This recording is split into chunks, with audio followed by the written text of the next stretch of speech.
Hello hello hello, आज भेजूंगा।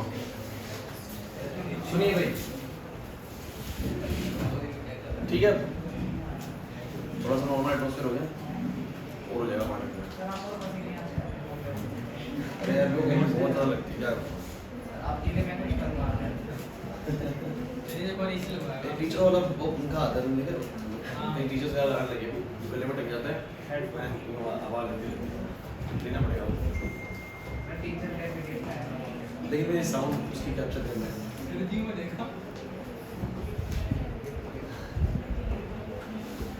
चलिए देखिए, ऐसा है भाई, मुझे लगता है कि क्लास में बोर मॉडल सबने अटेंड कर लिया है ना। बस एक स्टूडेंट नहीं थी तो उसको मैंने करा दिया है, तनिष्का। बाकी सब बच्चों ने, आपने बोर मॉडल शो ने करा था अटेंड, है ना? और बाकी सब ने, किसी कोई बच्चा ऐसा तो नहीं जिसने बोर मॉडल अटेंड ही ना करा मुझसे तक? सिद्धि बोर मॉडल नहीं करा अटेंड?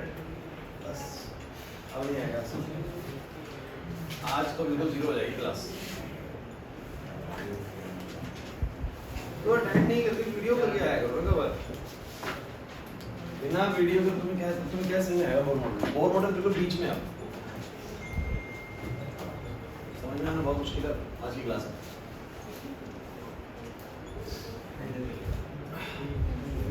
सो गाइस, जो बच्चे अब तक आए हैं बोर मॉडल के अंदर, क्या वो जानते हैं कि सबसे पहली बात बोर नहीं गई थी? In any atom electrons are revolving in a fixed circular path, and this fixed circular paths are called orbits. इनको हमने ऑर्बिट्स का नाम दिया था।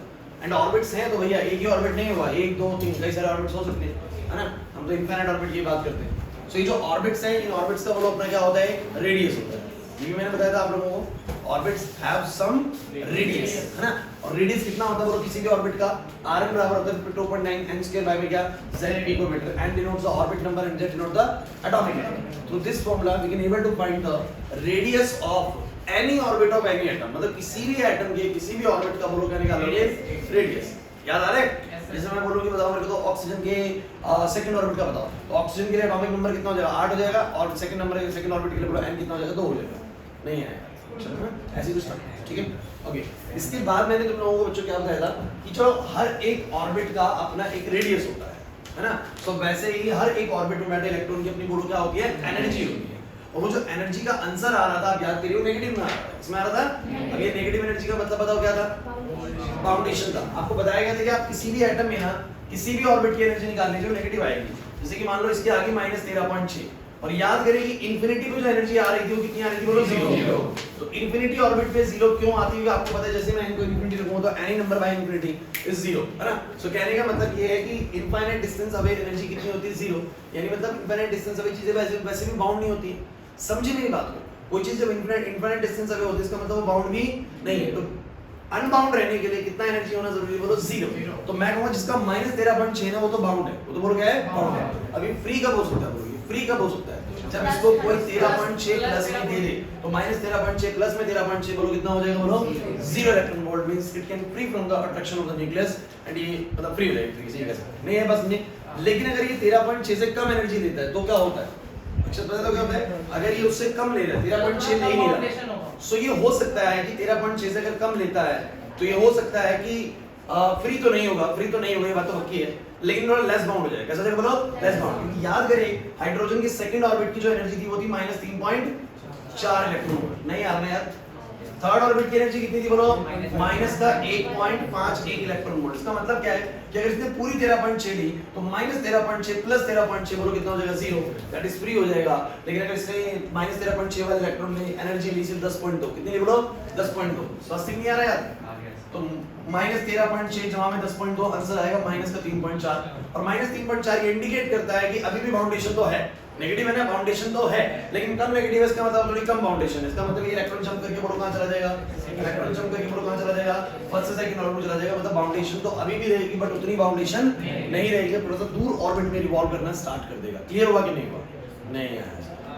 सो कुल मिला के ना बात ये बच्चों की, आपको सारा काम ना करना भी सिर्फ हाइड्रोजन पे ही है। एक मजे की बात मैं और बता देता हूं, इधर कुछ यहां बताता हूं कि सारा काम जो करना है वो भी किस पे करना है बोलो? हाइड्रोजन पे, और किस पे करना भी नहीं, है ना? लेकिन मैं आप लोगों को याद करें, मैंने तो आप लोगों को हाइड्रोजन के साथ साथ एक हीलियम का केस भी करवाया था, याद है? हीलियम के फर्स्ट ऑर्बिट में जो इलेक्ट्रॉन की बाउंडेशन है, हां ऑर्बिट नंबर डेसिमल में हो सकता है? नहीं, ऑर्बिट नंबर डेसिमल में नहीं हो सकता। तो अगर हम एनर्जी इस हिसाब से प्रोवाइड करें कि वो एट हमारा डेसिमल में आए, मैं समझ गया आपके वैल्यूज इस तरीके से हो तो वो या तो नीचे ऑर्बिट में रहेगा, वो ऊपर वाले ऑर्बिट में तब तक जंप नहीं करता तो उसको उतनी ही एनर्जी ना मिल जाए, तो वो क्या करेगा, वो उसी में तेज घूमना स्टार्ट कर देगा। मींस एक ही ऑर्बिट के अंदर इलेक्ट्रॉन्स घूमते हुए डिफरेंट एनर्जी ले सकते हैं, हो सकती है उनके पास। और इसी की बात यही है, आपने बहुत अच्छा क्वेश्चन पूछा, इस तरह अगर 13.6 ली तो बाहर गया, 10.2 ली तो सेकंड में गया, बट अगर 10.2 से कम लिए, 10 ही लिए तो क्या हो रहा होगा, तो वो ऊपर तो नहीं गया होगा अभी ऊपर तो, लेकिन वो क्या हो गया होगा, जो पहले थोड़ा सा ऐसे घूम रहा था वो थोड़ा ऐसे से घूम रहा होगा, लेकिन फ्री नहीं हुआ अभी, मतलब यहाँ से सेकंड में गया ही नहीं। जब तक उसको उतनी एनर्जी नहीं मिलेगी जो सेकंड लेवल के लिए सब जरूरी है, तब तक वो वहां पर नहीं जाएगा। इस बात को समझने की कोशिश करना बच्चों ना। सो मुझे तुम लोग अभी एक बात का जवाब दो कि तुम्हें बोर मॉडल में क्या है, दो बातें क्लियर हुई। पहली बात क्या कि you can find the radius of any orbit of any atom, किसी भी एटम के किसी भी ऑर्बिट का हम लोग क्या निकाल सकते हैं, radius, and through the formula 52.9 and उसके बाद में क्या z पिकोमीटर्स। एंड अब हम ये कर सकते हैं सर, हर एक एटम के अंदर ऑर्बिट में बैठे इलेक्ट्रॉन्स की बोलो क्या बता सकते हैं, एनर्जी भी बता सकते हैं। और बात कुछ नहीं करनी है, हाइड्रोजन की करनी है। किसकी करनी है बोलो, हाइड्रोजन। जब हाइड्रोजन में ध्यान रखिएगा, आपको आपके दिमाग में सिर्फ फर्स्ट ऑर्बिट रहता है, लेकिन फर्स्ट ऑर्बिट है चलो मान लिया, लेकिन सेकंड थर्ड फोर्थ भी है, लेकिन ये बोलो क्या है, खाली पड़े। क्या पड़े बोलो, खाली। अब खाली का मतलब क्या है वो मैंने आपको बता दिया कि इलेक्ट्रॉन इन स्टेजेस पे भी जा सकता है, वो डिपेंडिंग कि उसने कितनी एनर्जी को बोलो क्या करा, एब्जॉर्ब करा, है ना। अगर उसने पूरी 13.6 ले ली तो वो फ्री हो जाएगा, बिल्कुल हाइड्रोजन के अट्रैक्शन से फ्री होकर बाहर हो जाएगा। लेकिन 13.6 से कम ली तो वो बाउंड अभी भी रहेगा, और हो सकता है लेकिन थोड़ा लेस बाउंड हो जाए, सेकंड या थर्ड या फोर्थ ऑर्बिट के अंदर रिवॉल्व करना स्टार्ट कर दे। अरे नहीं यार सर, अगर उसे रिक्वायर्ड एनर्जी से ज्यादा एनर्जी मिली तो देखो, अगर उसको 13.6 से ज्यादा मिल गई तो भी वो फ्री होएगा, तो भी बोलो क्या होगा, फ्री होगा। अब देखो जीरो का मतलब इंफिनिटी में, अब फ्री का मतलब क्या है कि जीरो वाला भी फ्री है, 5 इलेक्ट्रॉन वाला भी फ्री है, 6 इलेक्ट्रॉन वोल्ट वाला भी फ्री है। मतलब अगर ज्यादा भी मिल रही तो भी बोलो क्या होने वाला है, फ्री होने वाला है। प्लस उसके पास कुछ ना कुछ एक्सेस एनर्जी रहेगी, है ना। जीरो पे बस ये कह सकते हैं इसके पास एनर्जी नहीं रहेगी, लेकिन वो फ्री जरूर हो जाएगा। क्लियर होता है कि नहीं, ज्यादा मिलेगी तो भी हो जाएगा। सो मेरी एक बात बस समझ के देखिए हाइड्रोजन को लेके कि पहले ऑर्बिट में जो इलेक्ट्रॉन घूम रहा है कितने से बाउंड है बोलो, -13.6 से। और क्या तुम्हें नेगेटिव एनर्जी का सेंस समझ में आने लग गया है ना। और इनफाइनाइट डिस्टेंस में जो ऑर्बिट है उसका एनर्जी बोलो कितना है, 0। बस मैं तो कहता हूं यहीं से क्लिक हो जाता है कि ये -13.6 और वो 0, इसका मतलब है इसको +13.6 मिल जाए तो ये भी 0 यानी इंफिनिटी में चला जाएगा, मतलब क्या हो जाएगा, फ्री हो जाएगा। जल्दी तो नहीं हो रहा है ना। लेकिन अगर ये 13.6 से कम लेता है तो हमने फिर सेकंड थर्ड लेवल्स की भी एनर्जी बना के देखी हुई कि इन लेवल्स पे कितनी एनर्जी होती है। तो इसकी पता लगी थी -3.4, इसकी -1.5, इसकी -0.84। और जितने कम नेगेटिव हो रहा है इसका मतलब उन ऑर्बिट्स के अंदर वो उतना ही बोलो क्या होता है, लेस बाउंड होता है, उतना ही लेस बाउंड होता है ना। क्योंकि फोर्थ ऑर्बिट में होगा तो बहुत कम बाउंड होगा, थोड़ा सा ही बाउंड होगा, -0.84 से थोड़ी सी भी एनर्जी मिलेगी, फ्री हो जाएगा। और ये लॉजिकली बनना भी चाहिए, फोर्थ ऑर्बिट में थोड़ी एनर्जी से फ्री होना चाहिए, फर्स्ट में ज्यादा से फ्री होना चाहिए। सो डिपेंडिंग कि अच्छा ये बताइए ये कोई गारंटी है कि फर्स्ट ऑर्बिट में जब एनर्जी आएगी तो फ्री होगा? कोई गारंटी नहीं है। एनर्जी मिलेगी तो फ्री हो सकता है, या फिर वो बाउंड रहेगा, लेकिन किसी सेकंड या थर्ड या फोर्थ ऑर्बिट में जाके क्या करने लग जाएगा, वो रिवॉल्व करना स्टार्ट करेगा। क्लियर हुआ है नहीं हुआ? सो कुल मिला के बच्चों बात क्या है, कंक्लूजन पे पहुंचते हैं सीधा। कंक्लूजन ये निकल के आता है बच्चों कि दो टॉपिक समझ में आ चुके हैं। एक तो मैं किसी भी ऑर्बिट का किसी भी एटम के अंदर बोलो क्या निकाल सकता हूं, रेडियस निकाल सकता हूं। दूसरी बात मैं हाइड्रोजन के सभी ऑर्बिट्स की बोलो क्या जानता हूं, एनर्जी जानता हूं। और मुझे पता है कि नेगेटिव एनर्जी का मतलब क्या है कि अगर उनको उतना ही एनर्जी मिल जाए तो वो क्या हो जाते हैं, फ्री हो जाते हैं। क्या तुम्हें ये वाली बात समझ में आ गई? अब मैं तुमसे अगली बात करने वाला हूं बच्चों आज की। आज हम डिस्कस करने वाले हैं बहुत इंपॉर्टेंट चीज, इसको बोलेंगे energy during transition. Energy during transition क्या होता है? एनर्जी ड्यूरिंग ट्रांजिशन समझने की कोशिश करते हैं भाई। मैंने बोला when electron absorb some energy from radiation। अच्छा एनर्जी कहां से absorb करेगा? रेडिएशन से। सो मैंने बोला when electron absorb some energy from radiation it may jump from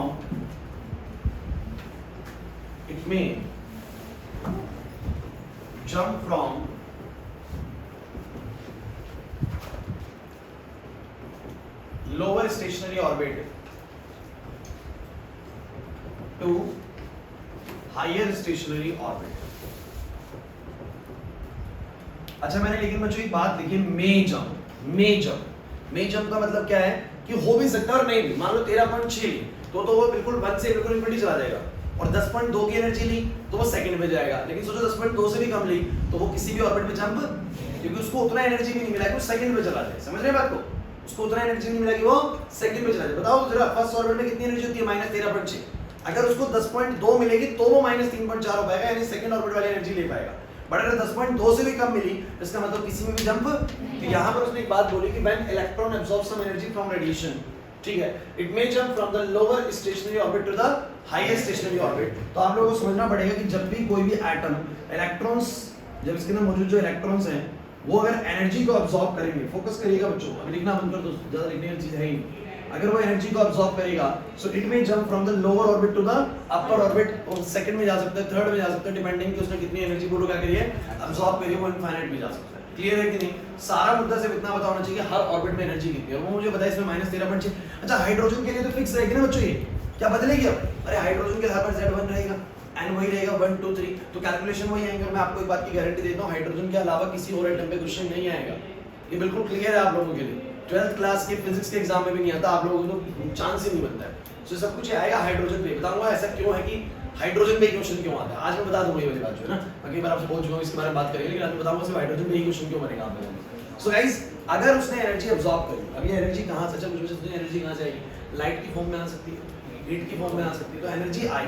अगर वो एनर्जी सफिशिएंट है उसको फ्री कराने के लिए, तो फ्री भी हो सकता है, थोड़ी कम है तो किसी और ऑर्बिट में जंप कर सकता है, और बहुत ही कम है तो इसी ऑर्बिट में भी रह सकता है ना। तो मैंने बोला it may jump from the lower stationary orbit to the highest stationary orbit. लेकिन बच्चों में एक और बात मैं आपसे करना है, बड़ी इंपॉर्टेंट है कि बच्चों अगर ये इलेक्ट्रॉन जो है किसी अपर ऑर्बिट में है और उसने एनर्जी रिलीज कर दी, उसने एनर्जी बोलो क्या कर दी, जैसे कि मान लो एनर्जी अब्सॉर्ब करी तो ऊपर गया, और अगर एनर्जी रिलीज कर दी तो वापस कहां गिर जाएगा? समझो मेरी बात को, किसी ने एनर्जी अब्सॉर्ब करी तो अपर लेवल पे चला गया एनर्जी लेके, और वापस से एनर्जी रिलीज कर दी तो बोलो कहां आ जाएगा? लोअर पे। तो ऐसा जरूरी नहीं कि ट्रांजिशन हमेशा नीचे से ऊपर की तरफ होता है, नीचे से ऊपर भी ट्रांजिशन हो सकता है और ऊपर से नीचे भी, डिपेंडिंग कि इलेक्ट्रॉन ने एनर्जी अब्सॉर्ब करी है, बोलो क्या करिए? रिलीज। अगर अब्सॉर्ब करेगा तो ऊपर जाएगा, और रिलीज करेगा तो बोलो कहां आएगा? नीचे आएगा। कुछ मिला है तो ऊपर चला जाएगा। हां रिलीज करेगा तो पॉजिटिव हो, क्या पॉजिटिव होगा मतलब समझा नहीं मैं। जैसे हमने बताया पॉजिटिव 13.6 मिलेगा तब वो थोड़ा देखो रिलीज का मतलब क्या है? 13.6 ली मान लो, सोचो जरा, किसने 13.6 ली तो बोलो क्या हो गया? फ्री हो गया। मान लो 10.2 ली, 10.2 ली, दूसरा बताओ 10.2 पे क्या होने वाला है? देख लो, ये तो है -13.6, ये वाला कितना है बोलो? -3.4। सोचिए 10.2 ली, 10.2 ली तो कहां चला गया? सेकंड पे। बट समहाउ उसने अपनी पूरी की पूरी रेडिएशन को वापस से रिलीज कर दिया, वापस से बोलो क्या कर दिया? रिलीज। तो वापस से रिलीज कर दिया तो फिर से क्या हो जाएगा बोलो? बाउंड हो जाएगा, फिर से वापस से उतना ही बाउंड हो जाएगा। अरे 10.2 मिली थी तो बोलो वहां पर पहुंच गया था, लेकिन वही 10.2 उसने बोलो क्या कर दी? रिलीज। तो वापस से सेकंड से बोलो कहां गिर जाएगा? फर्स्ट ऑर्बिट पे गिर जाएगा। कहां गिर जाएगा बोलो? तो आपको बस इतना समझना है कि जब कोई इलेक्ट्रॉन एनर्जी अब्सॉर्ब करता है, it mean jump from the lower level to the upper level, and when it release energy, it emit radiation, then it will fall from the upper level to the lower stationary orbit, है ना? कैसे होता है ये चीज मैं अभी question के फॉर्मेट में आपको कराऊंगा। सो गाइस मैं यहां पर एक और बात लिख देता हूं, also when electrons रिलीज बोल देते हैं, एमिटिंग बोल देते हैं, emit some energy, then they may jump from, then they may fall from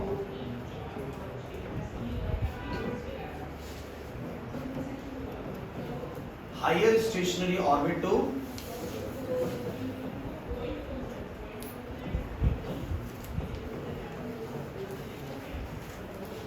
बच्चों तुम्हें कुछ क्लियर हो रहा है?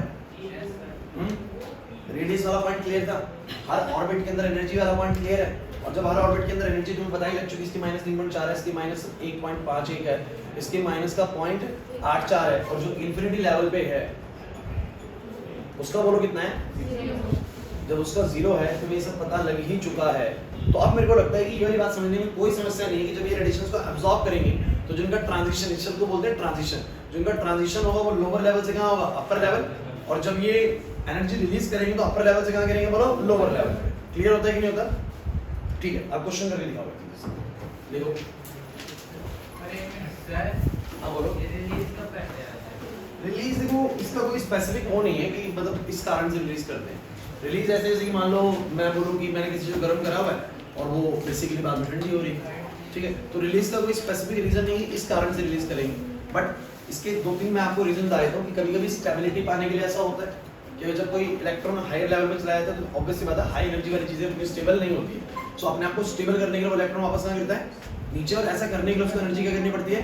Release. To attain the stability in the atoms, in the ions, they will fall from the upper level to the lower level, है ना? तो उस कारण से भी हो सकता है। तो बहुत सारे रीजंस हैं, ये सिखाएंगे आप धीरे धीरे केमिस्ट्री जितना जाओगे ये चीजें आएंगी सामने। सो गाइस मुझे बताओ ये वाली बात सबको समझ में आ जाती है? क्वेश्चन करेंगे आप लोग ट्राई जल्दी से। क्वेश्चन ये है, कैलकुलेट द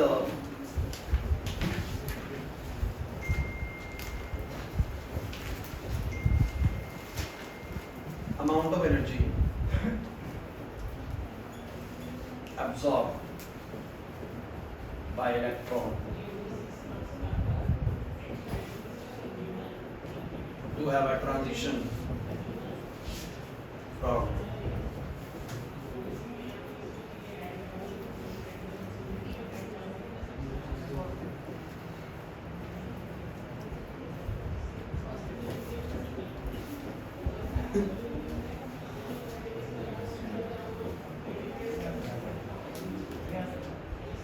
आप ही करोगे?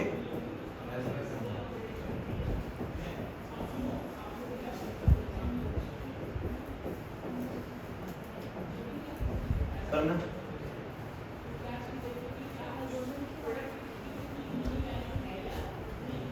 लिख देता हूँ कि हाइड्रोजन है।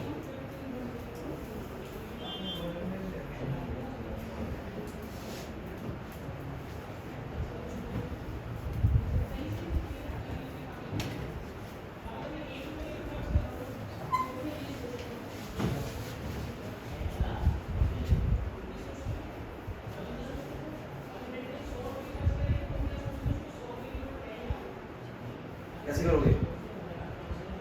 एक और निकलो।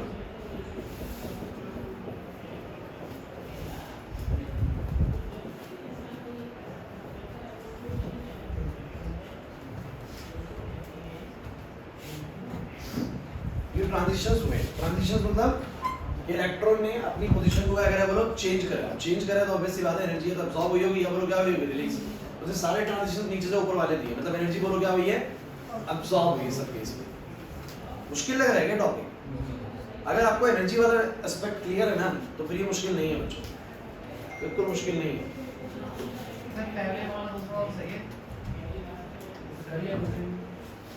सारा आसान है यार।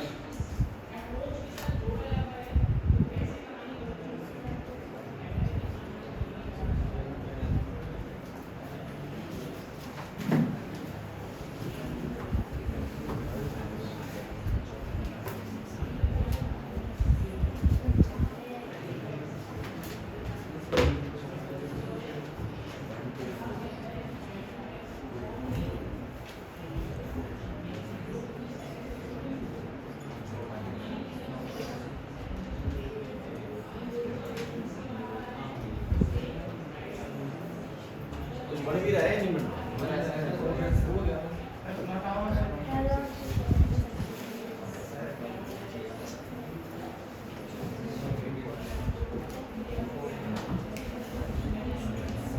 चलिए क्वेश्चन क्या है आपको समझ में आता है? अच्छा क्वेश्चन पढ़ के समझ में तो आ रहा होगा ना या नहीं आ रहा? अब क्लियरली क्वेश्चन समझ में आना चाहिए एटलीस्ट कि calculate the amount of energy absorb by the electron जो have a transition in hydrogen atom from the n is equal to 1 to n is equal to 4 state मतलब कि 1 से 4th स्टेट में गया तो क्या बच्चों उसने पूरी 13.6 ली होगी पहले बताओ। अगर 4th स्टेट में अभी भी है ना तो उसका फाउंडेशन तो अभी भी रहेगी मतलब पूरी 13.6 अब्सॉर्ब नहीं करी। अब यहां पर ध्यान दो बच्चों सब बच्चे। सो बात सिर्फ इतनी सी थी कि हाइड्रोजन का एटम है और उसने जंप करा बोलो कहां से कहां? फर्स्ट ऑर्बिट से फोर्थ ऑर्बिट में, आगे चल के कहीं इंफिनिटी ऑर्बिट भी है। तो फोकस करेंगे सही बच्चे बोर्ड पे। ये फर्स्ट ऑर्बिट है, ये सेकंड ऑर्बिट है, ये थर्ड ऑर्बिट है और ये फोर्थ ऑर्बिट है और ये आगे चल के कहीं इंफिनिटी ऑर्बिट है ना।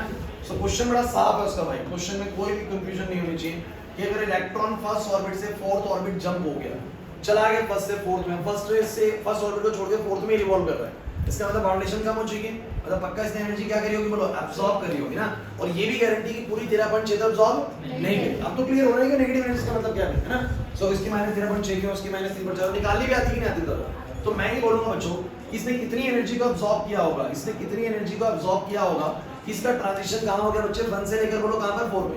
तो मेरे पास एक सिंपल सा लॉजिक है कि भैया 1 से अगर 4 पे चला गया तो तभी गया होगा जब उसने उन दोनों के बीच का जो गैप था, अंतर था, उसको बोलो क्या कर दिया, खत्म कर दिया है ना भाई। अरे कोई एक लेवल से दूसरे लेवल में चला गया, किसी लेवल में चला गया तो इसका मतलब उसने उसके बीच का जो डिफरेंस था उसको बोलो क्या कर दिया, खत्म कर दिया। उतनी एनर्जी बोलो उसने क्या करी होगी, अब्सॉर्ब करी होगी। तो मैं क्या बोलूंगा कि उसने कितनी एनर्जी अब्सॉर्ब करी होगी, ध्यान सुनिएगा। तो मैं बोलूंगा एनर्जी अब्सॉर्ब का जो फॉर्मूला बनेगा वो क्या बनेगा बोलो, E4 माइनस में E1। क्या मैं सही लिख रहा हूँ कि energy at the fourth state minus energy at the first state को डिफरेंस पता लग जाएगा। सो मुझे बताओ फोर्थ स्टेट में कितनी है। अब ये बात देखो, अगर एक और चीज सोचो, सब अच्छे को देखो, आपको 4 तक का तो मुझे याद ही, मान लो 5वां आ गया, छठा आ गया, छठा आज तक मैंने कभी देखा नहीं किसी पेपर में, 5 से ऊपर कभी गया ही नहीं सीरीज, ठीक है। लेकिन मान लो कि कोई और भी केस आ जाए, तो क्या तुम लोगों को नहीं पता कि En का फॉर्मूला होता है माइनस का 13.6 जेड स्क्वायर बाय में क्या तुम्हें किसी भी ऑर्बिट के अंदर इलेक्ट्रॉन की एनर्जी निकालनी आती है नहीं आती? आती है। अगर भूल भी जाएंगे हम चौथे की तो हम निकाल लेंगे चौथे की। कैसे निकालेंगे बोलो, हम निकालेंगे E4 माइनस का 13.6 जेड स्क्वायर यानी हाइड्रोजन का 1 का स्क्वायर आ जाएगा, 4 का स्क्वायर आ जाएगा 16, अब ये आ जाएगा माइनस का 0.84 इलेक्ट्रॉन वोल्ट। समझ नहीं आ रहा लेकिन मैं क्या कर रहा हूं, उसी बात समझ आ रही है ना। सो मैं क्या बोलूंगा बच्चों, ये बोलूंगा कि भैया फोर्थ लेवल पे तो थी माइनस का 0.84, माइनस करूंगा पहले वाले लेवल पे कितनी बोलो, माइनस का 13.6, साइन बिल्कुल सही लीजिएगा, E4 माइनस E1। क्योंकि मैं आपको एक बात और बता दूं, कुछ बच्चों को लगता है कि ये नंबर छोटा है और ये नंबर तो बड़ा है। सर अगर नंबर लाइन पे बच्चों आप प्लॉट करोगे तो मुझे आप बताओ ना, 0 यहाँ पर होगा, माइनस 13.6 यहाँ पर होगा, माइनस 3.4 यहाँ पर होगा, माइनस 1.51 यहाँ पर होगा, माइनस का 0.84 यहाँ पर होगा। तो कोई अगर यहाँ से वहां चला गया है ना, तो ऑब्वियस सी बात है उसने इतना बड़ा जो गैप है उसको वो क्या कर दिया, ओवरकम कर दिया, अपनी एनर्जी को उसने क्या कर दी, अब्सॉर्ब कर दी। तो मुझे बस इन दो चीजों के बीच का डिफरेंस निकालना है। लिखो मत तनिष्का का आ जाता है, समझो बच्चों। सो अगर वो माइनस 13.6 से उस लेवल पे चला गया जहां पर माइनस 0.84 है, तो उसने जितना भी दोनों के बीच में गैप है, इसके बीच में और माइनस 0.84 के बीच में जो गैप है, उसी को तो बोलो क्या कर लिया उसने, अब्सॉर्ब करा होगा। अरे नहीं है ऐसे में, तो मुझे बस इन दोनों के बीच का वैल्यू को बोलो क्या निकालना है, डिफरेंस निकालना है। तो मैंने कहा भैया सिंपल सी बात है, माइनस का 0.84 बड़ा नंबर है और माइनस करूंगा इसको तो कितना आएगा, माइनस का 0.84 जमा का 13.6, बताना कितना आएगा, 12.76 इलेक्ट्रॉन वोल्ट प्लस में। तो देखो जरा आप खुद देखो ना कितनी एनर्जी अब्सॉर्ब करी है, सब बताओ। क्या पूरी 13.6 अब्सॉर्ब कर पाया? नहीं कर पाया, कम ही करी उससे, और कम ही करी इससे पूरी तरीके से फ्री भी नहीं हो पाया, बाउंड ही रह गया और चौथे लेवल पे बाउंडेड रह गया। क्लियर हुआ कि नहीं हुआ मुझे बताओ जरा फटाफट से। सो अब तो सबको क्लियर होने लग गया होगा नेगेटिव एनर्जी का मतलब क्या है। अरे नहीं आया तो पहली बात, इस फॉर्मूले के जरिए सबकी नेगेटिव एनर्जी निकालनी आनी चाहिए। फिर इस फॉर्मूले का क्या महत्व है ना, वो समझ में आएगा एनर्जी ड्यूरिंग ट्रांजिशन के दौरान ना, कि सबका वो नेगेटिव एनर्जी जो मुझे मिल रहा है वो क्या मुझे बताना चाह रहा है। क्लियर हुआ कि नहीं हुआ? आपको मन में डाउट है तो मुझे बोलो फटाफट से, ठीक है। इसके बाद मुझे बताओ जरा सेकंड वाले का कैसे करा, सेकंड स्टेट से फिफ्थ। कुछ नहीं तो सेकंड से कैसे लगा? अरे बच्चों मान लो कि सेकंड पे, फर्स्ट से सेकंड पे आया होगा, अब मानो सेकंड में घूम रहा है, कहां घूम रहा है बोलो, अब सेकंड से पांचवें पे गया, कहां पर गया बोलो, तो मगर पक्का कुछ ना कुछ तो एनर्जी अब्सॉर्ब करी होगी, है ना। तो सेकंड से पांचवें पे गया तो मैं बोलूंगा कितनी एनर्जी अब्सॉर्ब करी होगी, तो मैं बोलूंगा एनर्जी जो अब्सॉर्ब हुई होगी सेकंड से 5 पे जाने पे, 2 से 5 जाने पे, 2 से 5, तो मैं बोलूंगा E5 माइनस में E2। Is this fine? अरे नहीं है ऐसा।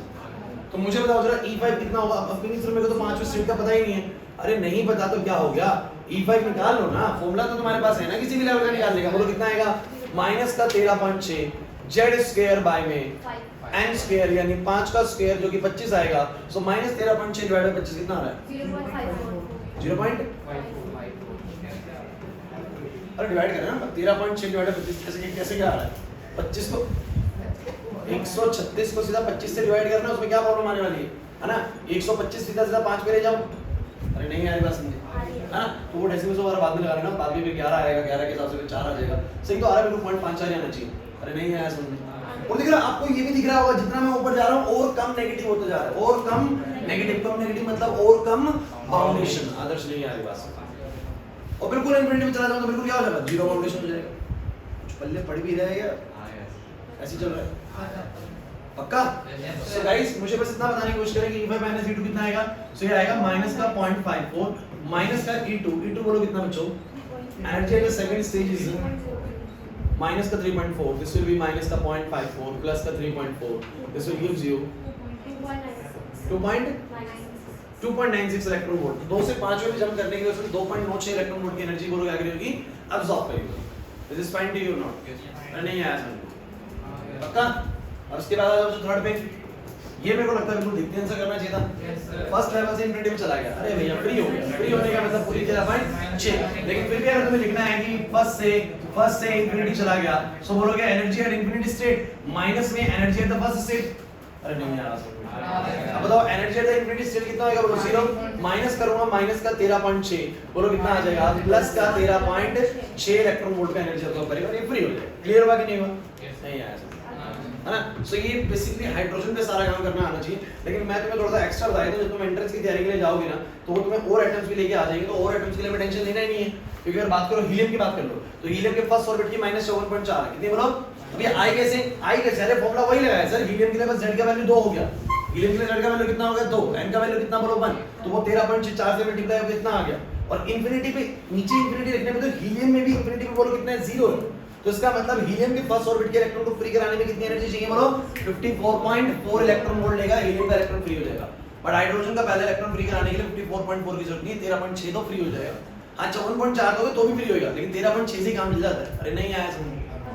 अब कोई बच्चा कहेगा सर ये 54.4 ना लेके 40 ले तो कितनी होगी, 45 ले तो कितनी होगी, तो भैया क्या रहेगा, फ्री नहीं हो पाएगा। लेकिन किसी न किसी और ऑर्बिट में जंप कर सकता है, मुझे पता होनी चाहिए सेकंड थर्ड ऑर्बिट की एनर्जी कितनी है, उसके हिसाब से अंदाजा लगा लेंगे किस ऑर्बिट में क्या होगा। अरे नहीं आ रहा समझ में पक्का, तो मुझे बताओ जरा, जरूरी ना हाइड्रोजन के लेवल सबके लिए समझ में आ गया, क्योंकि जो काम हाइड्रोजन के लेवल सबके लिए हो रहा है, लेकिन आपके लेवल पे बार-बार आपसे बात कर रहा हूं, इसके ऊपर क्वेश्चन आएगा हाइड्रोजन पे ही क्वेश्चन आएगा, हाइड्रोजन से नहीं बनेगा क्वेश्चन। क्लियर होता है कि नहीं, है ना। अच्छा सेम क्वेश्चन को कभी-कभी ये करेगा, मुझे बताओ जरा फर्स्ट लेवल से इंफिनिटी लेवल पे जाने में कितनी एनर्जी अब्सॉर्ब करी, 13.6 कहेगा। इंफिनिटी से वापस से मतलब बिल्कुल फ्री था और वापस से फर्स्ट ऑर्बिट में बाउंड हो गया, कितनी एनर्जी रिलीज करी 13.6। माइनस करो कितनी जरूरत नहीं, आप बोलेंगे रिलीज की बात करी तो रिलीज अपने आप में बता रहा है कितनी रिलीज करी, तो बोलेंगे जितनी उसने फर्स्ट से इंफिनिटी जाने के लिए अब्सॉर्ब करी थी उतनी ही इंफिनिटी से फर्स्ट पे आने के लिए बोलो क्या कर दी होगी, रिलीज कर दी। अगर वो इंफिनिटी से वापस फर्स्ट में गिर गया इसका मतलब जितनी अब्सॉर्ब करके गया था उतनी ही वापस बोलो क्या कर गया, रिलीज कर दिया, तो 13.6 आंसर आएगा। मतलब मान लो कि बोले फर्स्ट से, या मान लो कि बोले फर्स्ट से पहला क्वेश्चन था फोर्थ, फर्स्ट से फोर्थ जाने में कितनी एनर्जी अब्सॉर्ब करी 12.76, तो फोर्थ से फर्स्ट पे गिर गया तो बोले क्या करेंगे 12.76 से बोले क्या कर दिया, रिलीज कर दिया। तो आपने देखो कुछ नहीं करना, आपको जब अब्सॉर्ब की बारी आए तो भी ये फॉर्मूला लगाना, रिलीज की बारी आए तो भी ये लगाना। नहीं है बात समझ, ट्रांजिशन वाला फंडा आपको समझ में आना चाहिए कि इलेक्ट्रॉन जब एनर्जी अब्सॉर्ब करेंगे तो कहां जाएंगे, ऊपर, और रिलीज करेंगे तो कहां आएंगे, नीचे। और कितना एनर्जी अब्सॉर्ब है कितना एनर्जी रिलीज करेंगे वाला पॉइंट समझ में आता है आप लोगों को। ओके अब एक और बात सुनो, यहां तक का पॉइंट क्लियर है। अब ना आप लोगों को याद है मैंने तुम लोगों को इस चैप्टर की स्टार्टिंग में टॉपिक सिखाया था वेव्स के बारे में, याद है। अब वो थोड़ा लफड़ा है क्योंकि जिन बच्चों ने वो टॉपिक नहीं पढ़ा उनको बड़ा प्रॉब्लम होने वाला है, ठीक है। लेकिन मैं थोड़ा थोड़ा बीच में उसको ऐड करने की कोशिश करता हूँ इस तरीके से, क्योंकि इसके पास ना क्वेश्चंस की वैरायटी 5 है। 5 क्वेश्चंस किस तरीके से बताता हूँ। पहला क्वेश्चन रेडियस, फोकस करो, पहला क्वेश्चन कौन सा, रेडियस हिमांशु यहाँ पर।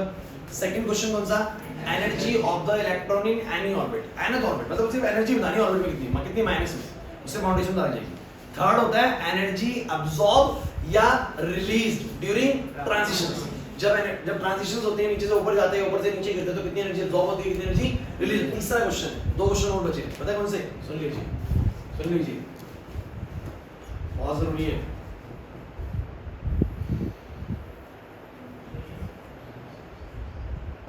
ये फर्स्ट ऑर्बिट है, ये सेकंड ऑर्बिट है, ये थर्ड ऑर्बिट है, और ऐसे चल गए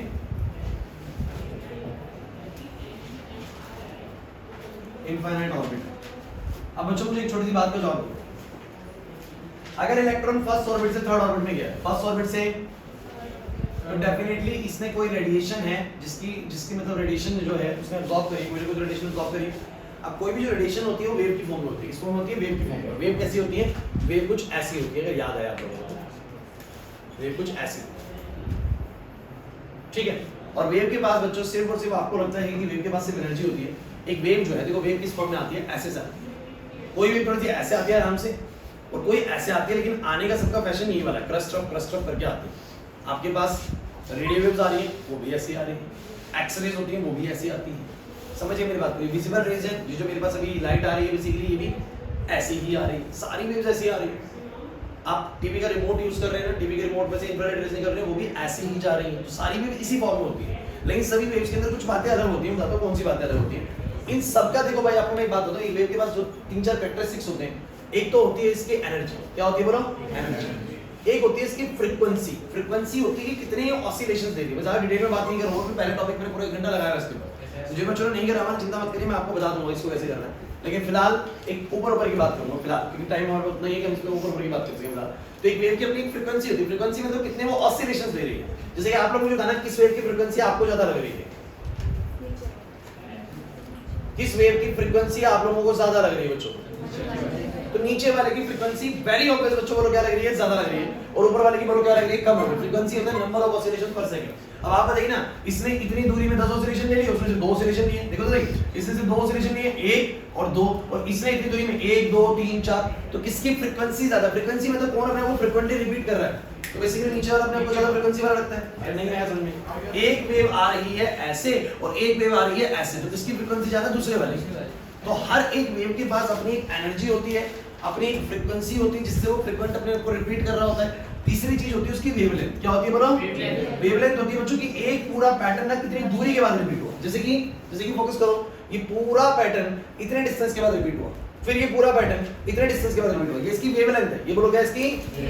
इसको बोलते हैं वेवलेंथ, एक वेव की लेंथ। लेकिन बताना जरा, इधर जो वेवलेंथ है वो छोटी है कि नहीं? अरे इधर वेवलेंथ देखो बहुत छोटी है, थोड़ी देर में ही, थोड़ी दूरी में ही अपने आप को बोलो क्या करता है, रिपीट करता है। तो मुझे तो एक बात और समझ में आई जो मैंने तुम लोगों को करवाया भी था, कि जिन वेव्स की फ्रीक्वेंसी ज्यादा होती है उनकी वेवलेंथ क्या होती है? कम। जो ज्यादा ऐसे कर रही है ना उसकी फ्रीक्वेंसी ज्यादा है बट वेवलेंथ कम है, और जो ऐसे ऐसे कर रही है उसकी फ्रीक्वेंसी कम है बट वेवलेंथ ज्यादा है। देखो ये बात तुम्हें इन शॉर्ट समझ में आ जाए, बहुत बढ़िया है। नहीं आ रही है तो कोई दिक्कत नहीं, सिर्फ इतनी बात समझिए कि कोई भी रेडिएशन अगर आई है ना तो उसके पास एनर्जी भी है, उसके पास कुछ फ्रीक्वेंसी भी है, और उसके पास कुछ वेवलेंथ भी है। अरे नहीं यार, और जिन बच्चों ने मुझसे क्लास ली है वो जानते भी हैं कि फ्रीक्वेंसी और वेवलेंथ जो होते हैं कैसे रिलेशन में होते हैं? इनवर्स रिलेशन में होते हैं। जिनका फ्रीक्वेंसी ज्यादा उनका वेवलेंथ कम, जिनका फ्रीक्वेंसी कम उनका वेवलेंथ ज्यादा। तो उल्टे रिलेशन में चलते हैं, इनवर्स रिलेशन में चलते हैं। और म्यू का जो रिलेशन होता है ना वो एक कांस्टेंट आता है c बच्चों क्या है यहाँ पर? Speed of light. अब ये वाले बात का मैं लॉजिक नहीं दे पाऊंगा कि भाई कांस्टेंट सेम क्यों है दोनों के लिए, लेकिन जिन बच्चों ने क्लास ली थी उनको पता है कि इनकी स्पीड सेम क्यों होती है।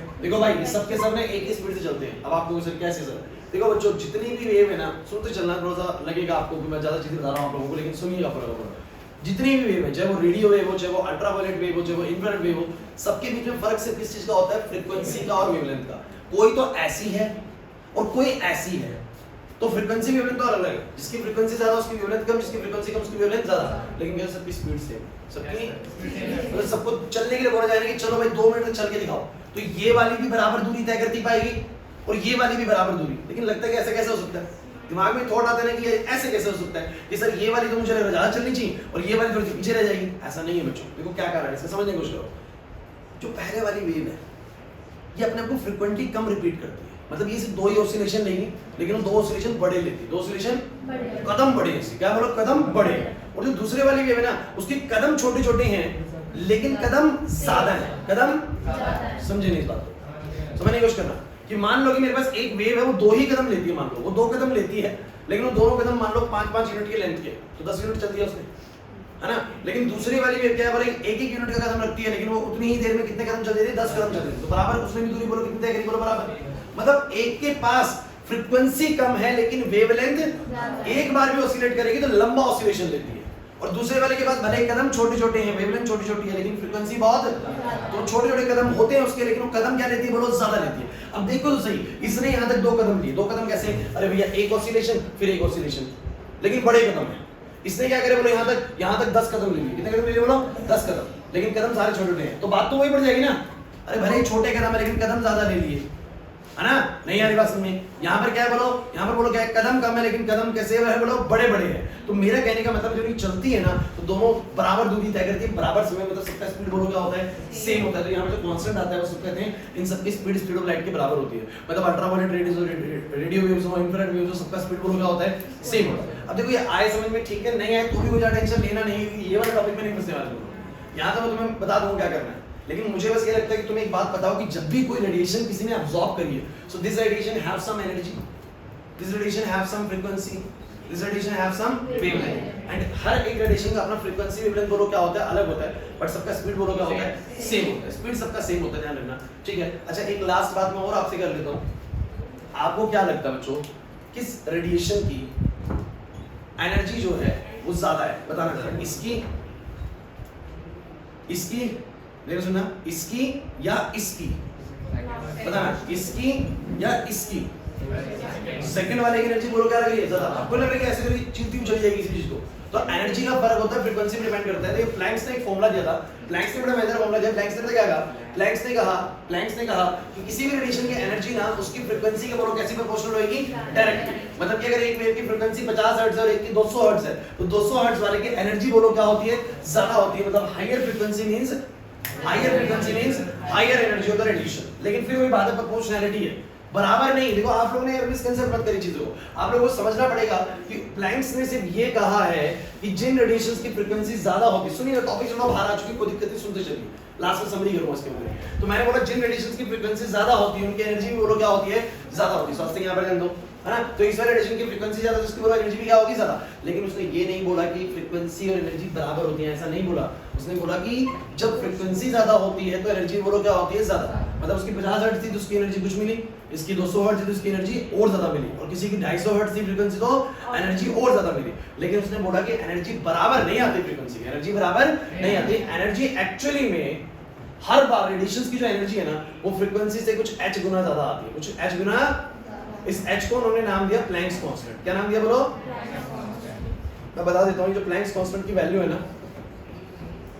ये होती है 6.626 × 10 की पावर -34 और जूल सेकंड। अभी जूल सेकंड यूनिट कहां से आया, अगर सोचना है सुन लीजिए। अभी थोड़ा मुश्किल लगेगा आप लोगों को, लेकिन कोई दिक्कत वाली बात नहीं है। ई बाय न्यू है, फोकस करना। h कितना है बोलो, ई बाय न्यू। लक्ष्य पर h कितना है बोलो, ई बाय न्यू। ई बोलो किसमें होता है, जूल में। और फ्रीक्वेंसी क्या होती है, पर सेकंड ही तो होती है कि 10 ऑसिलेशंस पर सेकंड, 20 ऑसिलेशंस पर सेकंड। अरे भूल गए, बचपन में फॉर्मूला याद आ रहा है फ्रीक्वेंसी का 1/t। तो 1 सेकंड ही तो होता है, पर सेकंड ही तो होता है। तो ये ऊपर जाएगा तो बोलो क्या बनेगा, जूल सेकंड ही तो बनेगा। तो यूनिट इसकी जूल सेकंड। लेकिन कहना क्या चाह रहा है, फिर से मैं एलैबोरेट करता हूं, दोबारा सुनिए। जिन रेडिएशंस का फ्रीक्वेंसी ज्यादा होता है उनका एनर्जी भी क्या होता है, ज्यादा। लेकिन उसने ये नहीं बोला कि एनर्जी फ्रीक्वेंसी की वैल्यू के बराबर आएगा।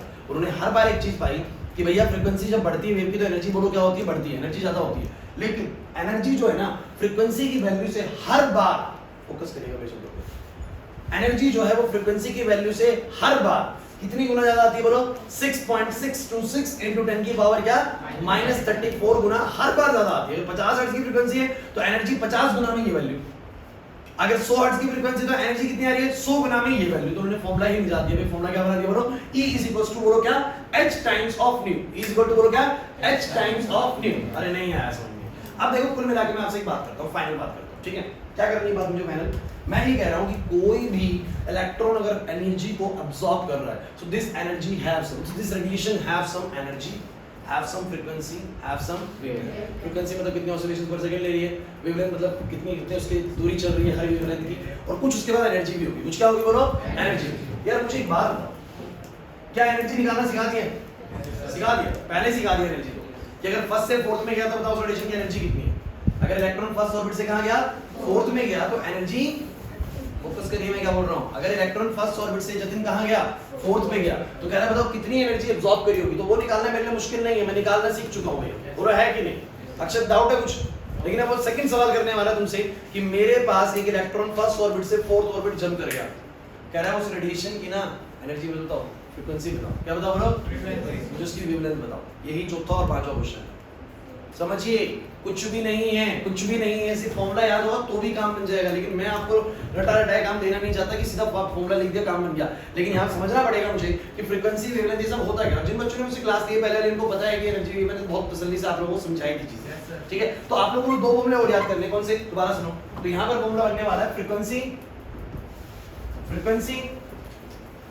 During transition, frequency during transition की भैया कितनी फ्रीक्वेंसी उसने अब्सॉर्ब करी, frequency of radiation, frequency of radiation during transition, transition के दौरान जो रेडिएशन थी उसकी फ्रीक्वेंसी कितनी होगी। अरे नहीं यार समझे, तो मैं तुम्हें इसका फॉर्मूला देने वाला हूं सीधा।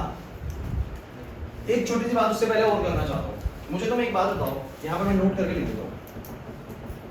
तुम एक बार एनर्जी ड्यूरिंग ट्रांजिशन का फॉर्मूला बनाओ, energy during transition from n initial state to n final state.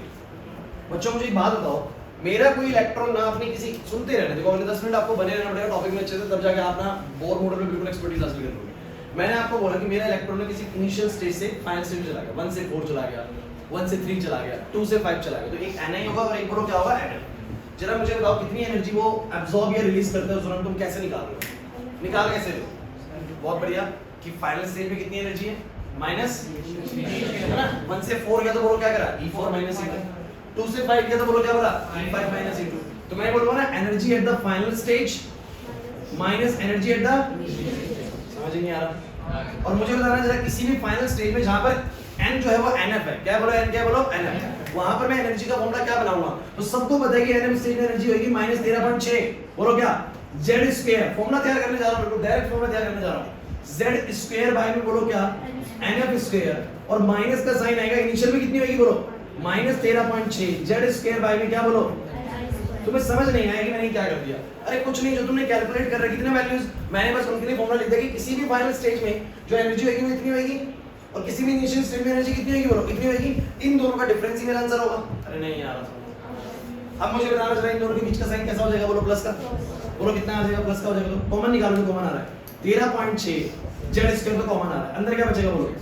वो प्लस का हो जाएगा, तो 1 बाय में na स्क्वायर माइनस में 1 बाय में nf स्क्वायर, और ये आ गया बच्चों एनर्जी का फाइनल फार्मूला इन इलेक्ट्रॉन वोल्ट। इन इलेक्ट्रॉन वोल्ट, ये किस चीज का फार्मूला है कोई बताएगा? ये फार्मूला है एनर्जी एब्सॉर्ब और रिलीज्ड ड्यूरिंग ट्रांजिशन। मतलब कि अगर किसी बच्चे को ज्यादा दुविधा लगे ना तो बस इस फॉर्मूले का यूज करना पड़ता है। कैसे? सुन लो, अगर बोला फर्स्ट से फोर्थ गया, फर्स्ट से एन इनिशियल कितना रख दो? 1, एनएफ कितना रख दो? 4, जेड कितना रख दो? हाइड्रोजन है 1 रख दो, सीधा सॉल्व कर लेना, यही आंसर आएगा 12.7। कितना आएगा? समझ ही नहीं आया? This is the direct formula for the energy during the transition. कि ट्रांजिशंस के दौरान अगर मुझे एनर्जी निकालनी कितनी है तो मैं डायरेक्ट फॉर्मूला यूज कर सकता हूं 13.6 z स्क्वायर 1 बाय में na स्क्वायर माइनस में 1 बाय में क्या? nf square. बस मुझे बताओ कहां मैं पहले था, कहां मेरा इलेक्ट्रॉन बाद में पहुंचा, और कौन सा एटम है, z उसका रखूंगा और एनर्जी इलेक्ट्रॉन वोल्ट निकाल दूंगा। समझ नहीं आ रहा? हां, क्या चीज? बिल्कुल, ये बिल्कुल जेन्युइन तरीका है। मैं ये अंडरस्टैंडिंग इस तरीका है, लेकिन मैंने आपको बता दिया कि फॉर्मूला ना बुक्स में ये भी मिलेगा। अब जब ये फॉर्मूला मिलेगा तो आप टेंशन में ना आ जाओगे कि क्या दे दिया। कुछ नहीं है, हमने जो कराया उसी को उसने फॉर्मेलिटी पे में लिख दिया। आप इससे कैलकुलेशन कर लो 1:4 की, कि 1 से 4 पे गया, इनिशियल रख दो 1, फाइनल रख दो 4, सॉल्व कर लो, वही आंसर आएगा। ये वाला करके देख लो, बोलो कितना आएगा? 13.6 z स्क्वायर बाय में, z स्क्वायर बोलो कितना रखोगे? 1, और बोलो कितना आएगा? 1 का स्क्वायर माइनस में कितना आएगा? बोलो कितना आएगा? समझ जाओ, ये 1 माइनस में 1/16, बोलो 16 माइनस 1 कितना आएगा? 15। 13.6 इनटू में 15/16 कर लो, वही आएगा। मुझे तो पता है, इसमें कर लिया, तुम्हें डाउट लग रहा है? ये आएगा 13.6 इनटू 15/16। सोचो ना 15/16 कुछ 0.9 समथिंग ऐसा कुछ होगा, और 0.9 समथिंग जब इससे मल्टीप्लाई होगा, अगर पूरा 1 मल्टीप्लाई 13.6 0.9 समथिंग तो थोड़ा सा कम आ जाएगा, 12.7। समझ नहीं आ रहा क्या? है ना, सिंपल प्योर मैथमेटिक्स है। आप चाहे डायरेक्ट लगाओ चाहे आप डायरेक्ट लगाओ, मतलब चाहे आप इस तरीके से करो e4 माइनस e1 करके, चाहे आप ऐसे करो, दोनों आंसर बोलो क्या आएगा?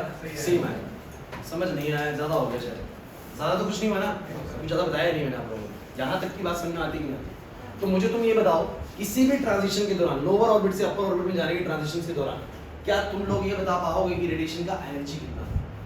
रेडिएशन का मुझे तो छोटी सी बात चाहिए आप लोग यार, एक बात, अगर तुमने ये बता दिया कि फर्स्ट से फोर्थ ऑर्बिट जाने में एनर्जी इतना था, फर्स्ट से फोर्थ ऑर्बिट जाने में एनर्जी, तो जिस बच्चे को रेडिएशन का एनर्जी पता लग गया, मैन जिस बच्चे को रेडिएशन का बोलो क्या पता लग गया? एनर्जी।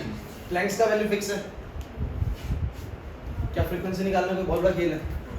समझे नहीं मेरी बात को? अगर उसने क्वेश्चन करा कि फर्स्ट से फोर्थ ऑर्बिट गया है, यहाँ पर ध्यान दो भाई, फर्स्ट से फोर्थ ऑर्बिट में जंप हुआ है, चिंता मत करिए, बहुत सारी बातें बता रहा हूँ, आपको लग रहा होगा इतनी सारी चीजें याद कैसे रहेंगी? कुछ नहीं है, 5 चीजें याद करनी है पूरे बोर मॉडल में।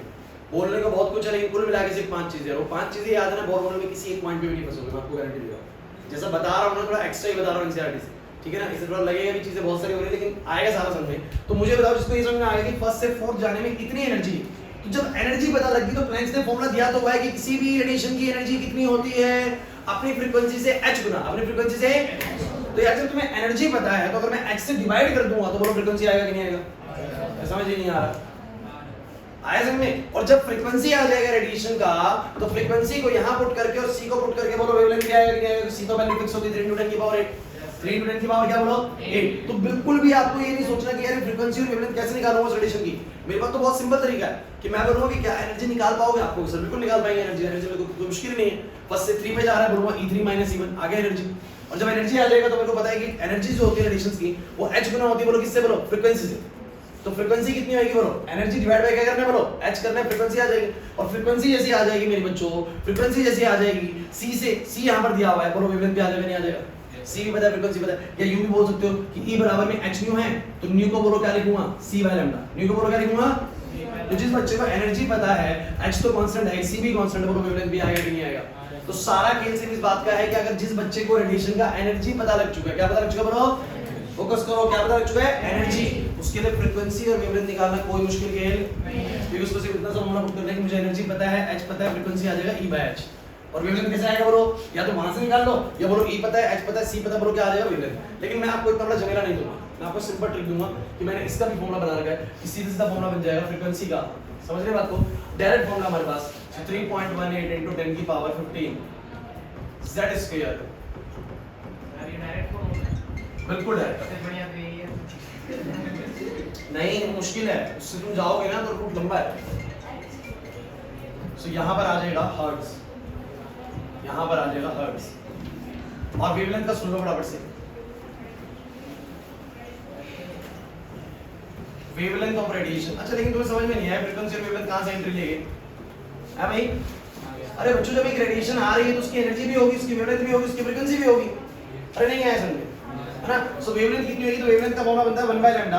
अच्छा फॉर्मूला ऐसा बनाएंगे, है ना, 1 बाय लैम्डा बराबर में यहां पर आता है 1.09 into 10 की पावर 7 z स्क्वायर।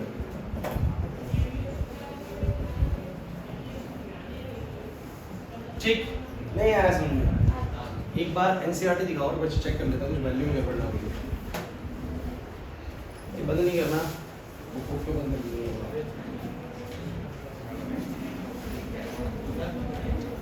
3.28 होना चाहिए, ठीक है? 3.28 into 10 की power 15 and this is 1.09 into 10 की पावर 7। ठीक है वैसे, ठीक है मैं देख लूंगा 5 मिनट लूंगा। ठीक है सारा ठीक है। अब बच्चों एक बात सुन लो भाई, अब मैं तुम्हें एक फुल एंड फाइनल क्वेश्चन दूंगा बढ़िया सा, और सब बच्चों को ऐसे आंसर करके भेजना है ग्रुप में जैसे लास्ट टाइम हम भेजे थे। क्वेश्चन सुनो क्या, आप मुझे बताओ कितने फॉर्मूले तुम्हारे पास अब बने, फाइनल फॉर्मूले बताओ कितने। पहला रेडियस का, पहला रेडियस का, दूसरा बोलो किसका, एनर्जी इन nth ऑर्बिट। किसी भी ऑर्बिट में एनर्जी कितनी होती है उसका देखो अपना अपना वो है कि भाई इंपॉर्टेंस के लिए किसी भी ऑर्बिट में इलेक्ट्रॉन कितने से बाउंड है वो पता लग जाता है। क्लियर है कि नहीं? और फिर जब बाउंडेशन है तो डेफिनेटली फ्री भी कराया जा सकता है एनर्जी देके, ये बात भी क्लियर होती है ना? तो मेरे को बस ये पता है कि जब भी इलेक्ट्रॉन्स एनर्जी अब्सॉर्ब करते हैं, जब भी कोई रेडिएशन अब्सॉर्ब करते हैं, तो या तो वो बिल्कुल फ्री हो जाएंगे या वो किसी अपर ऑर्बिट के अंदर जाके रिवॉल्व करना स्टार्ट कर देंगे। बिल्कुल सही बात कह रहा हूं, क्या क्वेश्चन नहीं आ रहा है समझ। तो वो होती है एनर्जी ड्यूरिंग ट्रांजिशंस की। जब ट्रांजिशंस होते हैं तो कितनी एनर्जी उसने अब्सॉर्ब करी होती है। तो सिंपल तरीका है, जिस भी लेवल पे गया उसकी एनर्जी माइनस में पहले वाले की एनर्जी, इस तरीके से निकल जाएगा एनर्जी ड्यूरिंग ट्रांजिशन। निष्कर्ष नहीं आ रही कुछ समझ, जल्दी तो नहीं हो गया सब कुछ, थोड़ा तो क्योंकि ज्यादा बता रही हूं, फ्रीक्वेंसी वेवलेंथ एक साथ बता दिया, ज्यादा हो गया क्या? तो मुझे बताओ जब तो कोई रेडिएशन अब्सॉर्ब करी है तो रेडिएशन का अपना एनर्जी भी है, वो तुमसे पता है क्या क्वेश्चन करेगा, एक ट्रांजिशन हुआ है फर्स्ट स्टेट से बोलो काम फोर्थ स्टेट, बताओ उस ट्रांजिशन के दौरान जो रेडिएशन अब्सॉर्ब हुई है उसका एनर्जी कितना है? कर लेंगे ना, E4 - E1। क्या कर लेंगे, E4 - E1। और अगर वो नहीं कर पाए तो ये रहा फॉर्मूला, डायरेक्ट इसको लगा लेंगे यार, क्या दिक्कत है बताओ जरा, प्रॉब्लम है कुछ? फिर बोलेगा कि भैया वो जो रेडिएशन उसने अब्सॉर्ब करी जो फर्स्ट से फोर्थ लेके गई है, मुझे उसका फ्रीक्वेंसी भी दे दो कितना है, वो कितनी फ्रीक्वेंसी वाली रेडिएशन है। आदर्श नहीं आ रही बात समझ में? अगर उसने फ्रीक्वेंसी पूछी तो तुम कौन सा फॉर्मूला लगाओगे, सब बच्चे तो कौन सा फॉर्मूला लगाओगे, ये वाला। इसमें करना क्या है, कुछ नहीं है यार। ये देखो ये तो कांस्टेंट वैल्यू है, अरे ये तो कांस्टेंट वैल्यू है। Z बोलो कितना रखोगे 1, और बोलो Na कितना रखोगे, कहां से कहां गया, तो फर्स्ट से फोर्थ में गया, फर्स्ट से 3 में गया, तो Na1 Na3। अरे नहीं यार समझ में नहीं आया। और जब बोले वेवलेंथ बताओ, क्या बताओ, बोलो कितनी वेवलेंथ वाली रेडिएशन अब्सॉर्ब हुई है, कितनी वेवलेंथ वाली, क्योंकि रेडिएशन के पास एनर्जी भी है, फ्रीक्वेंसी भी और वेवलेंथ भी। देखो मुझे तो ना उस रेडिएशन की वेवलेंथ बताओ जिसने इलेक्ट्रॉन को 1 से 4 पे ट्रांजिट करा दिया, 1 से 4 पे, मुझे तो वेवलेंथ बताओ। मैं सीधा फॉर्मूला लगाऊं 1 बाय वेवलेंथ का, 1 बाय लैम्डा बराबर ये, अब ये तो कांस्टेंट है, और बोलो क्या रखोगे, z कितना रखोगे, हाइड्रोजन का 1, और कितनी स्टेट से कितनी स्टेट क्या रख दोगे? अरे नहीं यार वेवलेंथ लैम्डा मीटर्स में आएगा, ध्यान रखना ना। सो आप लोग कहोगे सर लेकिन तो उल्टा आएगा ना। अरे बच्चों कुछ नहीं, मान लो 1 बाय लैम्डा तुम्हारा आ गया 0.05, कितना आ गया, 0.05। फोकस करना, 1 बाय लैम्डा कितना आ गया, 0.05, कैलकुलेट करना बच्चों। सो लैम्डा कितना आएगा, उल्टा कर देंगे ना, कितना आ जाएगा पीसी में कितना आ जाएगा बोलो? समझ नहीं आ रहा।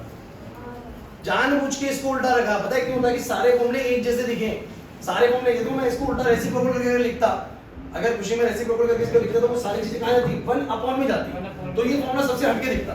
मैं चाहता था कि सारे फॉर्मूले एक जैसे दिखे, तो मैंने इस तरह उल्टा कर दिया बस 1 बाय लैम्डा, क्योंकि आपको पता होना चाहिए फ्रीक्वेंसी जो है ना वो लैम्डा के साथ में रिलेशन में नीचे लाएगी, है ना। और मैंने बताऊं आपको रियलिटी में मैंने कुछ नहीं करा, फॉर्मूला में पता है क्या खेल करा है कि फॉर्मूला मैंने सिर्फ इतना सा खेल करा है कि यहाँ पर एनर्जी को मैंने पता है क्या रखा होगा? Hb। क्या रखा होगा? फोकस करने जो बच्चे समझ पाए, थोड़ी आगे बात बोलो। एनर्जी को रखा होगा Hb और H को नीचे क्या कर दिया होगा बोलो? डिवाइड, तो फ्रीक्वेंसी का फॉर्मूला बन गया। और बाद में मैंने कुछ नहीं करा, फ्रीक्वेंसी की जगह पे रख दिया c बाय लैम्डा। क्या रख दिया? c by lambda. तो c को लिया है नीचे और 1 बाय लैम्डा यहीं छोड़ दिया, तो फॉर्मूला बन गया 1 बाय लैम्डा। नहीं है, कुछ भी नहीं है। अब तुम लोगों को बस एक क्वेश्चन करके लेके आना है और सब बच्चों को करके लेके आना है। इस क्वेश्चन को आप छोड़ेंगे नहीं, ध्यान रखना। इस क्वेश्चन को आप लोग सब अच्छे से करके लेके आएंगे। तो क्वेश्चन लिख लीजिए, क्वेश्चन लिख लो।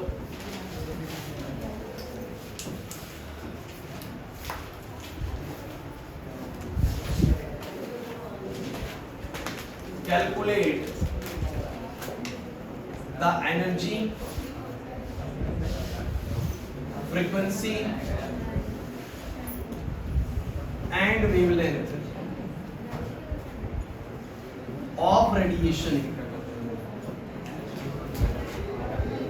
absorbed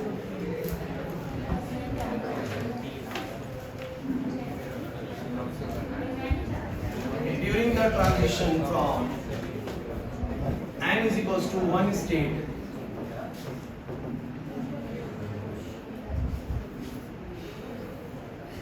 to n is equals to 3 state in hydrogen atom।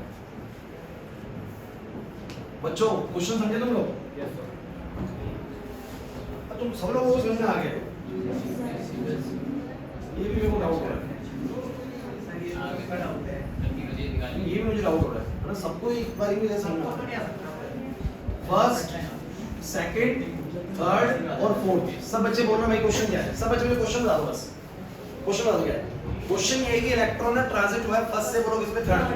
Obvious सी बात है, अगर बच्चों फर्स्ट से थर्ड पे गया है ना, तो जो रेडिएशन है ना उसके पास बहुत ज्यादा एनर्जी, 13.6 एनर्जी तो नहीं, उससे कम ही होगी ना। तो सवाल है उसका, कह रहा बताओ कितनी एनर्जी थी रेडिएशन की, है ना। लेकिन कह रहा है उसकी रेडिएशन की एनर्जी तो बताओ। मुझे तो उसकी फ्रीक्वेंसी भी चाहिए कि वो जो रेडिएशन आ रही है, रेडिएशन आ रही है तो पक्का फ्रीक्वेंसी में कुछ ना कुछ होगा ना, और पक्का उनकी वेव की लेंथ भी होगी, है ना। तो कह रहे वेव लेंथ भी बताओ, है ना। तो आपको कौन सा बहुत बड़ा रॉकेट साइंस यहाँ पर लगाना है? सीधा तुम्हें एनर्जी निकालना आता है, E3 - E1 से निकाल देना, मर्जी E3 - E1 में करो तो ज्यादा आसान है करना, है ना। और फ्रीक्वेंसी के लिए फ्रीक्वेंसी का फॉर्मूला लगा देना, और वेवलेंथ के लिए 1 बाय लैम्डा का फॉर्मूला लगा देना। अगर तुम्हें ये सब निकालना आ गया ना, बोर में नहीं फंसेगा एक भी क्वेश्चन। लेकिन मैं ये नहीं चाहता कि तुम रट लो, तुम्हें बात समझ में भी आ रही है कि नहीं वो क्या है। तो 5 चीजें करिए बच्चों, कौन कौन सी बोलो? Radius of any orbit in any atom. क्या तुम किसी भी एटम की किसी भी ऑर्बिट का रेडियस निकाल लोगे? क्या तुम किसी भी एटम में किसी भी ऑर्बिट में इलेक्ट्रॉन की बोलो क्या निकाल लोगे? एनर्जी। इलेक्ट्रॉन हो चाहे ना हो, लेकिन खाली ऑर्बिट की निकाल सकते हैं एनर्जी, पता है ना। ठीक है, एनर्जी निकाल लोगे। तीसरी बोलो क्या है? Energy during transition. Energy during transition आता है कि नहीं आता? जितने बदतमीजी नहीं। एनर्जी ड्यूरिंग बोलो क्या? ट्रांजिशन आपको आता है कि नहीं आता? ट्रांजिशन मतलब कि किसी लो ऑर्बिट में इलेक्ट्रॉन बैठा है, एनर्जी अब्सॉर्ब करेगा, अपर में चला जाएगा, और ये होता है ट्रांजिशन, है ना।